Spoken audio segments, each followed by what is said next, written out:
Sabula na turangkin marama, thoro kina ngone leo ke muni ni sul kuni warong tingmai na mbiu liwa en singa de indai en mateni ngauna au ngandre wa miu kakamura gani kina membaleta na lesoni au ndau watawuli wolikina en alomani rusnga wula bagi sawati se kwa na ibata kila ni nona waruli sumai na nonda turanga o Jesu Kristo. Na dango vilkes mas balabu mai nanda kuni wa maroni tasir da indai sa toto yabutiku ni nongu na ndau mbiuta tika ene na madawa so na waka sama so membalata ni bata kila nona waruli stu mai na nonda turanga o Jesu Kristo mai kauti kenda na isongo lotu kina bonua sabarotaka o bambota ni lesoni mbimbi membalata ni ngauna sarangango enda sa rede tiko na biwa kata kila so ni saya do tiko kasa ngauna saya do kina so enda vile de kitelitu kende burbura ni nda senga tu nikila nandina ni wosi nikalo sa da buta otitu membalata na bi ka saya do tu ena ngauna enda ko ya na kena ina kilebu no ngandrewa me katokotoni na kena bi wosi tagitiko na biwa kata kila so ni nona sabaruli sumai na nonda turanga o Jesu Kristo. Na ngauna nda sambulan do numakangosa nda mbulati ko ngauna ni bakatauti tini ngauna saremur na nana maki ni nona waruli sumai nona do turango Jesu Kristo e kani tamata kerenga senda lotu eve senda vinakata senda sanga di vinakanta senda kila senda sanga ni kila na program ni kalu sana yavanga mewaka nandina ni nona wasa ko ya sa kambi mbikina na nonda na ndo warongoda so na biwa kasama so na ndo mbiti tika na bi mada mero ninda kilakina ngona kasa ya do tiko kangandre bana kalu menda sa wa dora na vi kaiso sa vir ko toroko ya ena nona wasa au kilatiko ni watabu bulingo enandau leusartiko na kana ya na bi matalutu so ena nonda wanua kene vese burubur ndui tiko na ngauna enda nana magikina no nelesu mai na turanga so e bagambauta na kaudake so e senga so e vidala tiko vai ane ya uni nonda bagambauta yendonga na ka au nganreva me matata weekenda sai kwaya ni o Jesu nonda turanga sabo lekan dina mai so se na liu mai se na lako mai na bi mama ni ngauna se na gai muri mai e na lako tiko mai na bi bagata kilongo sandusia tiko ni sabo lekan mai na nonda turanga o Jesu Kristo ko ya sambi mbikina na nonda na vi tala no ataka tiko yani na vi bakasa mai so ni nona lesu mai nonda turanga o Jesu Kristo vi kemuni na vi so lotu sa awu ken vi kemuni na lo mani rusa bulan bagi sawat manero no ndolu sa bo se ken vi kiro na kalu mi kiro sa kauta na tuku ni bakatakil no lesu mai nonda turanga o Jesu Kristo end times prophecies na vi bolo tu kiro sa lesu mai tavi uni wonu lewu viti lewu e kandau mbenga wakatalagi na vi se burubura kiro sa lesu mai o bambota ni na rongoda ni bakatabulingo o ni sana kilati ko mbelate ni sarongodo ti ni wasa bakatabul ta kamena vi wolotu uangwale ni kina vi lotu wesele na lotu CMF All Nations na Pentecost kasa kamaruta kena na kena sandola tu na vi wolotu na kena bunuta ki na ibatakil no lesmai no nonda turango Jesu Kristo menangau ni rongodio kina ya sa toso bakatotol sarti ko na profesai sa lewu sarna kai sa ado na vi singa se na vi vula se na vi ambaki me sa wakatodo tangi kina nandina ni wosini kalau ena ibola tambo ko ya sa wambota ni oni na nana magi mai weke muni na sarongodi uti ni sana lewu taletiko na vi kabubu oni na rongoda en kamura gitiko yani en na vi ngauneso en beauty ni kina na vi wakatabu leso ana lomani madawa ondra menta sa tikabu ena wosini kalau ena eka vende indai undo ngandreva mi undo tikabu ena ndo na tarongo e watokongo sa wala ka mai na turanga ko sa wakaro tikoli sa wala ka mai okwe ko sa wakaro takatiko no mumbula vita na tarongo ngandreva mi umuru salamuri na taroya e watokongo sa o sa dingo mi Jesu se o lotu tikunga e sa vina ka tuna mula sa maruru tiko na sapsapani kaloena no mumbula e soli wa vina ka tiko ni katini e tiko no mongona ni masu, e tiko no mongona ni wile bola tambu, o nana magitiku ki nona waka role sumena turanga, e vinakatuna vi maliwai mai wale, vinakatuna vi maliwai tau dhoko, numu vi maliwai watikira na we kamu, numu bonu ni takadaka, numu vi maliwai waka viwatini, vi maliwai waka vuvale, e vinakatu, sa aso minan dinau, so nan dinau ay ala taka mo soma, sa o soma waka vinaka, se sembera tiku ni sun, tarong bimbi, na vi tarongo, mbaleta, ni sabo ala katiko may nasinga may lisu may kina na turang, siya nga nindo na tamate kila na tikini singa na ngauna, e na yado kina, nung da vi tatawa tikikwa. Kaya sa bimbi kina na kaya na baka rauta kitiko na mula na vi singa, tau dosar, ninda sa siya nga sarangani kila, na ngauna dawa, sa na lisu may kina, na nung da turanga, o Chisu Karisto.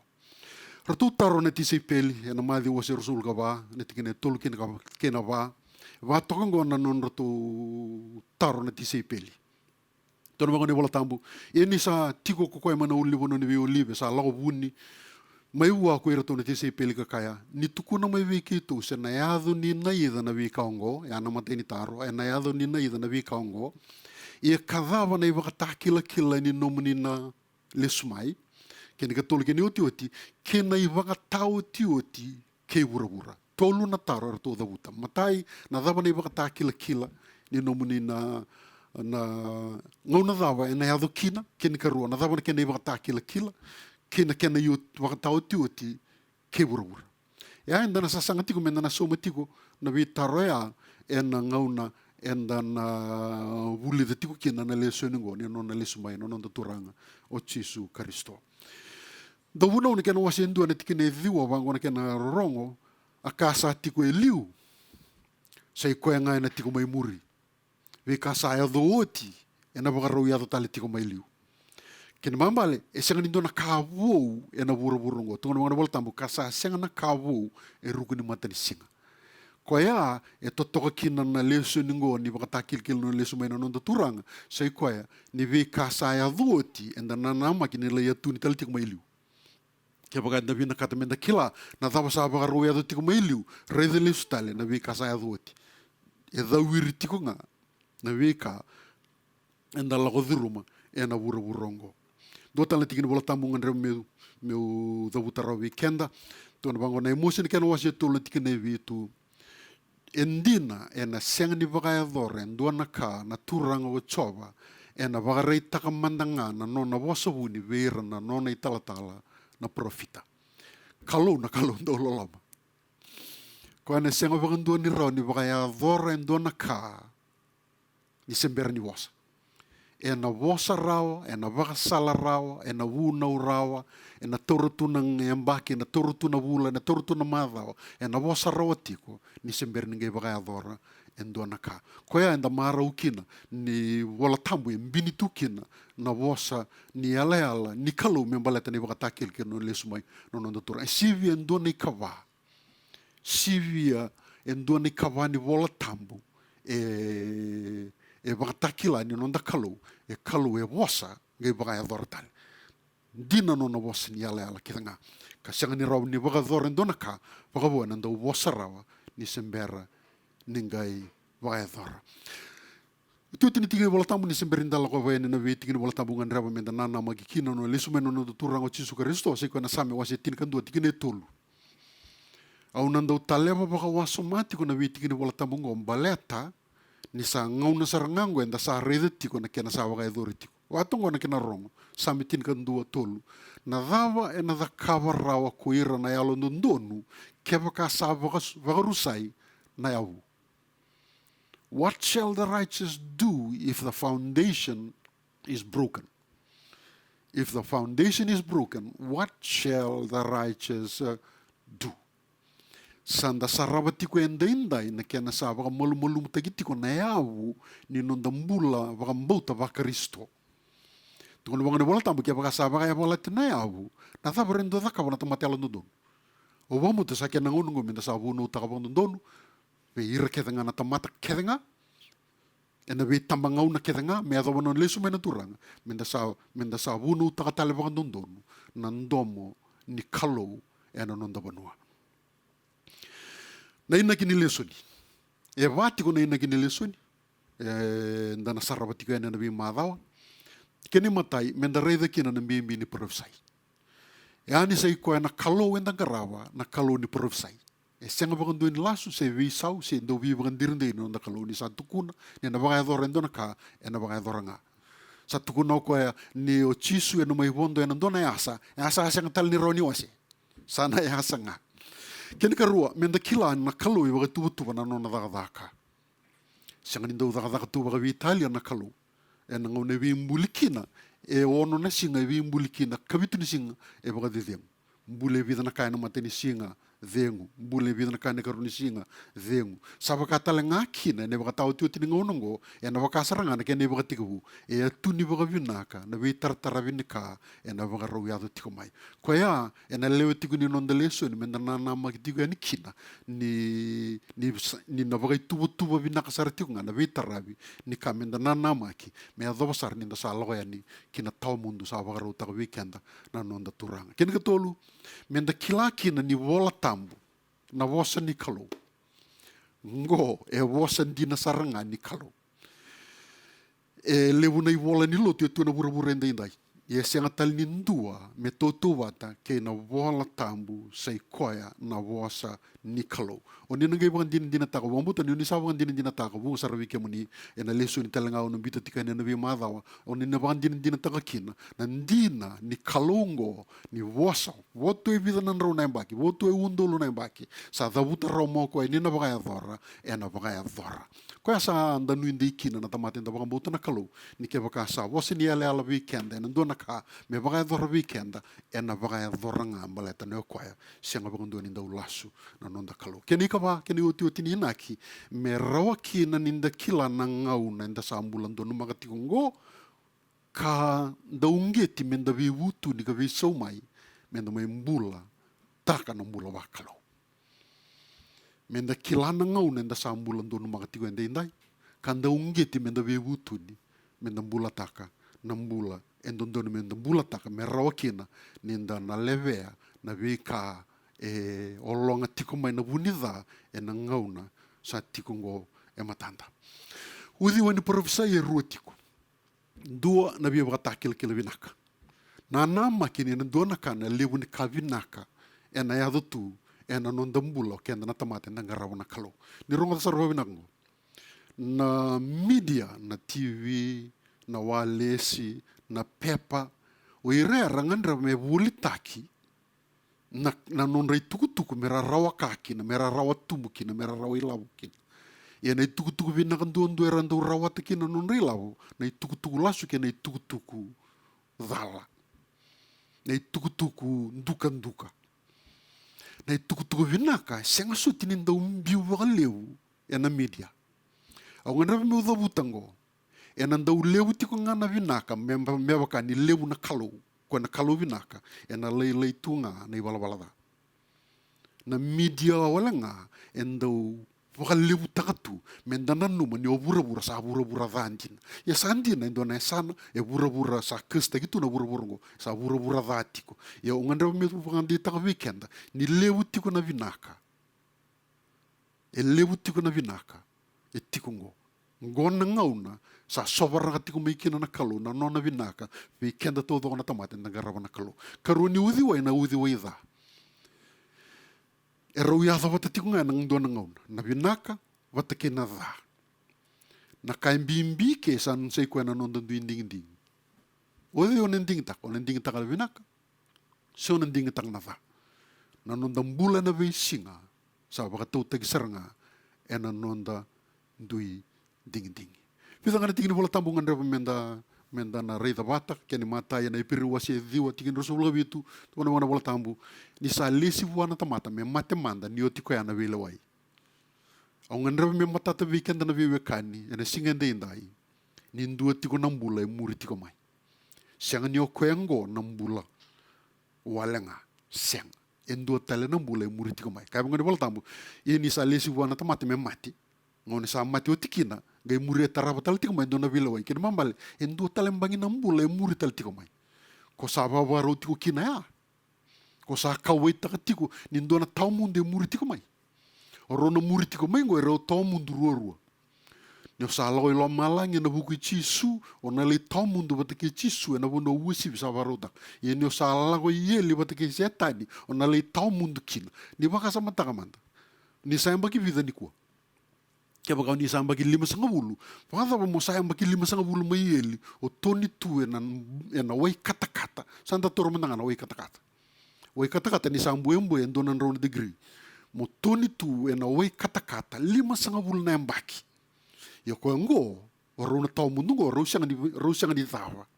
E ro tawa mundo.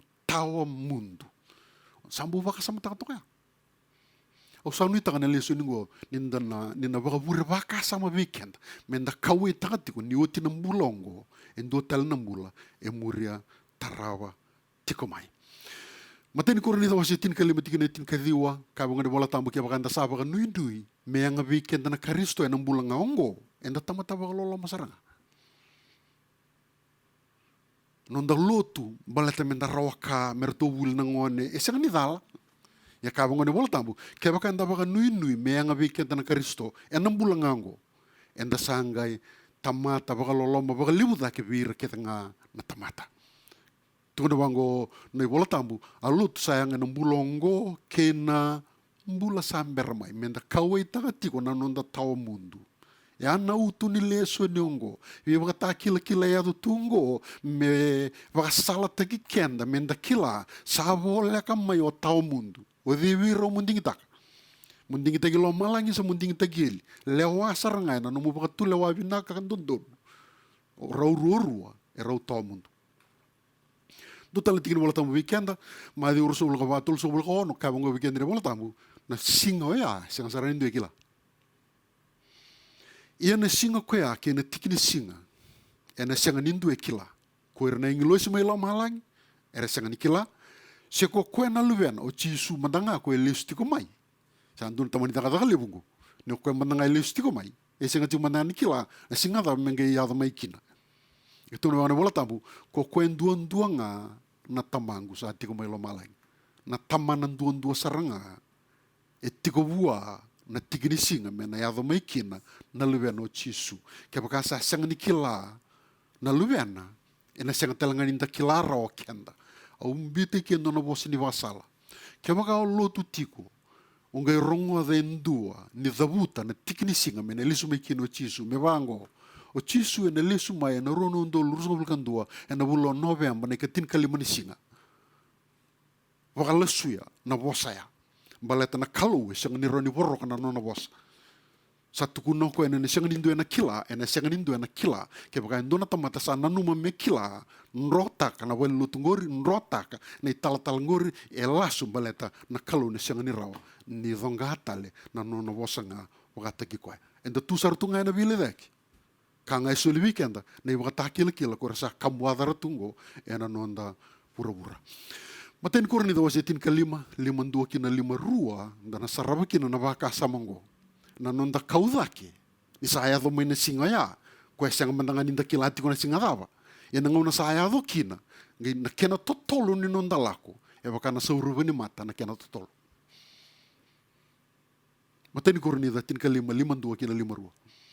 Kaya baka sa baka na sauriwa ni mata, kini mambale, iko ni sinro ni o masu iko na lomo ni sauriwa. Sinro ni o viwutu ni na lomo ni sauriwa. Dangay kinta talanga, tukun bangan bola tambu, roro mwadi tu nendo ni ndawan-tawa, yali baka saurian dua, tiku main dua. Roro ngangi silati ko, yali baka saurian dua, tiku main dua. E vaya na kena to tolo, na nonda na kaudaki, e na ngau na saya do maikina, na nona lisu mai nona turang. Kini mambale, nangau nangani baka rau, enda yongo. Nangau nangani viwutuni, enda yongo. Mongo yung nama kami bakataki ko na tamatay wala da, na yasa ni kaubelatai. Me sabo to ka ngai vida na miniti me dabu ko no nideng, sanga iker wichisu turang ningay na numiyaw.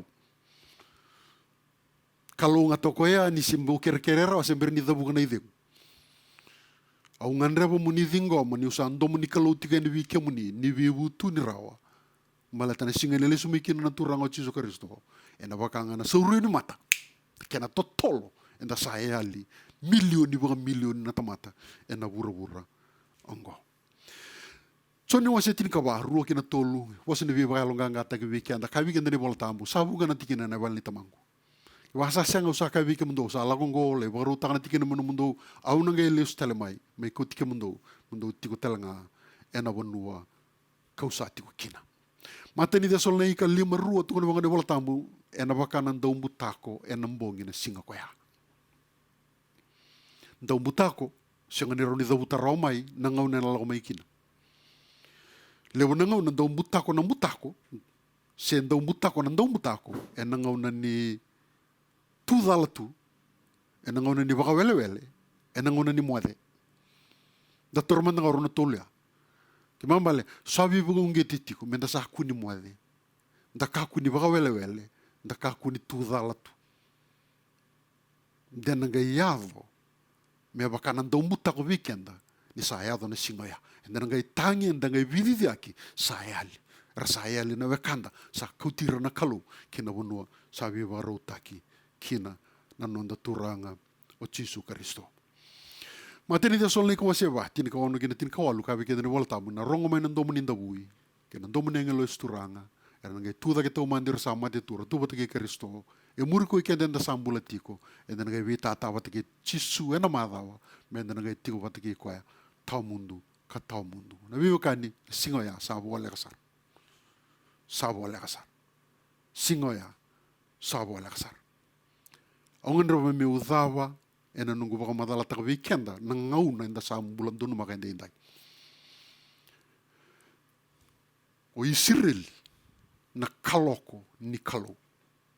Aungan roba me udawa we Israel. Menda kilaki na ngauna inda sa bulan dunu maka tiku inda indai. Keva kanda vina kata menda kela na ngauna enda na reida na nonda kaloko. Eu tiku ngo vio na mobile runi tambang ngango sa tuko no vio na kaloko. Ia ena rara ni mbula wagayalo ni ngandra menda kila sabi na kaloko na ngauna enda sa tiku iwi enda indai enda na reida da wasa eda tiku we Israeli. E vida ngana ka au ngandra menda kila membaleti Israeli. Madhi wase rosa ulga wake na mari ka wase tinika tolu ro walu kina tolu sa ulga ndua dona vosa ni ala da buto Jisu. Dona bango kwa ni do sa reda na buni lolo, nrau ni lolo ni sa labo mai. Do kila ndua sa bola ka na buli kata-kata. Keni ka rua au sa tu na matani ka tuba. Keni ka tolu sa bola na matani tu ni kalo. Keni ka ba ni sember ni takal ni tamata koya. Erna reda matan na nuguli stale mai. E ando na vosa ni ala sa baka todo ko takitoka e na bitu sanga bulu baka na mbaki sawati. Israeli na lolo ni kalu. Era talo musese tu na vese vuru me rono ndol nembaki. Getu na vango Jisu kemuni na ile stele mai. E na lavo vutale na lolo ko e senga tungo na rauna. E doutu e mbula tu. E senga tunga na rauna. Tinika vani me. Tinika dio vasabul kawalu. Rasuka tale mai kina na Israeli. Mai vandonu e na matambo sike vuru me sa ndua tale na matani tu. Oni na reida en presentation na original document ko baka matani tu te kino Israel. Sei ni tokongorio Harry Truman approved May 14, 1948. E ana singa e lavo bukina nan ron lolo. Getona bango na yotu tindi bosani ala di semberi takal ni tamata koya. Da torman da ke baka vitu sanga bulu nemba kin doni tamata. 1948 baka libu takana vitu sanga bulu. 1948 plus 70 and na yado mai na 2018 rono undolu tin kawalu vitu sanga bulu nemba ki o Israel. Rasa celebrate takau na rono nemba ki sawati ni rasa mai vitu sanga bulu nemba ki sa andona generation. Kabingo ni bola tambu ni semberi takal ni tamata koya.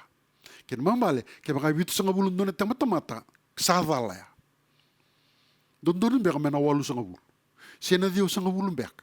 Sena nduan nan raum mbek. Ente seng serang nikila. Betana vitu sanga bulu sadal. Ke baka vitu sanga bulu. Dondon melis mo Jisu na rono ndol tin kawalu. Yung go sa rono ndol ro sanga bulu. Ta sa tu sar tungango na vile dak. Keni bambal o Jisu ena ndo wal sar tungan ngonungo sana ba roles mikin. Ena ba kasama bakangito. Na bim na half time sawit. Na full time talanga sawit. Sa injury time saranga enda sa gitu tikinango. sa lewanga o referee na ngau na nga sa ambuta kina na sidi e na ngusu na mesa ubuda sa auti sarangai kana gitu sa bakatalanga kina na ngonongo do na tamata vitu sanga bulu na mbaki kwenda ndau na numa sa mai da batoka e na rono ndul tin kawalu do talengo na mbaki baka chupili 5 sanga bulu do na chupili 5 sanga bulu na jubilee year na 1967 tin ka di on sa bulka vitu ni tune tin ka di on sa bulka vitu era taurali stali mai kina na Israel na bono Jerusalem ngona ni reki ngona ni marau jubilee balate sa sereki mai na nonda korturanga ni tevita na korturanga sayoni na korturanga ni kalau me taumuntu sukali stali mai na lingandra na Israeli ka vitu ni tune tin ka diwa on sa bulka vitu ono sa kabul kabitu makalimutan na 5 sanga bulu mendo tala na baga baga chupili enda yado nangona dapa rono undolu tin kabitu sang embagi tala baga chupili ya na tul na embagi sawoti niko sa rono undolu ro sanga bulu 2020 enda indai sa vida latitiko ke bakanta taka baga fika ya nakanga etiko ngo ninda sarabi Israeli endusia weekenda nonda chisu sa bola kamai menda sa baba karusar o sa vivo ngite bikenda ena singa denda ini sember mai dawa na nungu wai tavi wala la tigo ni singa ni kuwa o ngandrewa ke bago kila ni se berni tu bagarau tagi tu na mumbula dingo michisu denda ke wasa dingo michisu ti mol no mumbula o kirego mo so magi mai vivo tu ni dingo mi ko etal onda luta kenda nonda masu ni sember ni dawa na program ngo ena singa dendai wada murmuri ona ngani masungo turanga chisu aurongo dano muni bosa o kereke muni ni durma ke longu onda lawana katu muni longu wike muni ni mai nongu turanga ni mai nongu kalau au sa masu ena ada muni chisu nongu turanga nongu wambula nasar wale danangai sota tale au nangai bita tale tiga ene so na ulutanga bimbi sa ya do tigo na nonda ngona ena nonda burbura na ngoni ndai me bandu sia tigo weekenda go sa ngona ni babarau chisu sa bola mai ia mai na mateni katumba nasar wale buli wale